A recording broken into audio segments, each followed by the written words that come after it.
Hello guys, চলে আসলাম আজকে আবার একটা রেসিপি নিয়ে ছোট্ট ব্লগে।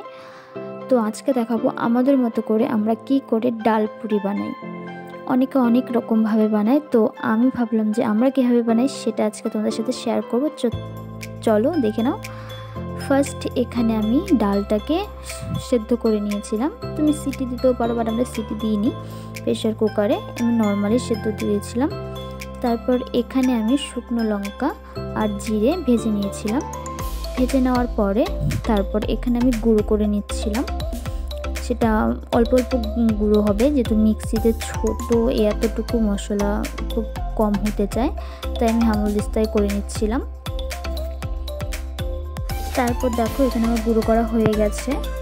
তারপর এখানে আমি ডালটা যে সেদ্ধ করেছিলাম সেটা আমি পেস্ট করছিলাম। দেখো সেটাও হয়ে গেছে, কি সুন্দর। তারপরে যে মশলাটা ভেজে রেখেছিলাম সেটা আমি দিয়ে দেবো।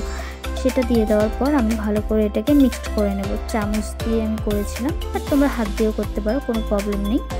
যে যেরকমভাবে করবে, হাত দিয়ে করলে বেশি ভালো হবে, চামচ দিয়ে ভালো পুরোটা মাখা মাখা হবে না। যাই হোক, তোমরা হাত দিয়েও করতে পারো। এখানে আমি চামচ দিয়ে করছিলাম। তারপর এখানে আমি ময়দা মেখে রেখেছিলাম। তারপর এতে এইভাবে বোল্ট বানিয়ে নেবে। বোল্ট বানিয়ে নেওয়ার পর যে মশলাটা তুমি পেস্ট করেছিলে সেটা এইভাবে ভরে দেবে।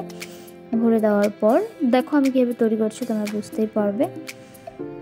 তবে ওপরের অংশটা আমি রেখে দেবো, যেহেতু তাহলে বেলতে সুবিধা হবে। তারপর এইভাবে গোল করে নেব, গোল করে চ্যাপটা করে রেখে দেবো, আমার সুবিধা হবে। তো দেখো সব কয়েকটা হয়ে গেছে, আমি করে নিয়েছি। তারপর এখানে আমি বেলে নেব। তারপর আমি এখানে কড়াইও বসিয়ে দিয়েছিলাম, গরম হচ্ছিল। গরম হয়ে গেলে আমি তেল দিয়ে দেব।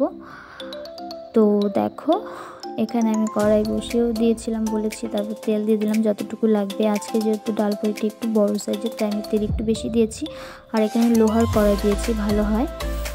আর এখানে আমি চাটনির জন্য বসিয়ে দিয়েছিলাম প্রেশার কুকারে। এখানে ছিল টমেটো, আদা, কাঁচা লঙ্কা, পরে ধনেপাতা দিয়ে পেস্ট করা হবে।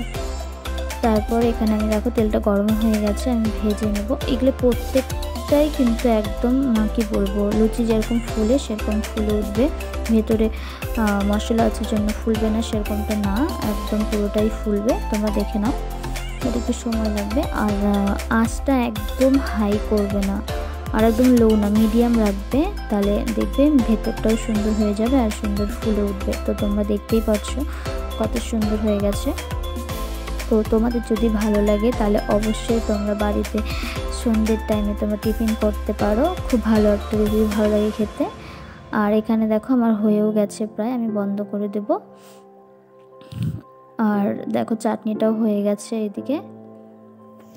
তারপর দেখো ফুল রেসিপিটা এইটাই আমি সামনে দিয়েছিলাম, যারা সবাই দেখেছো। যাই হোক, যদি ভিডিওটা ভালো লাগে তাহলে অবশ্যই লাইক কমেন্ট করো, আর ভালো লাগে তোমরাও চেষ্টা করো বাড়িতে।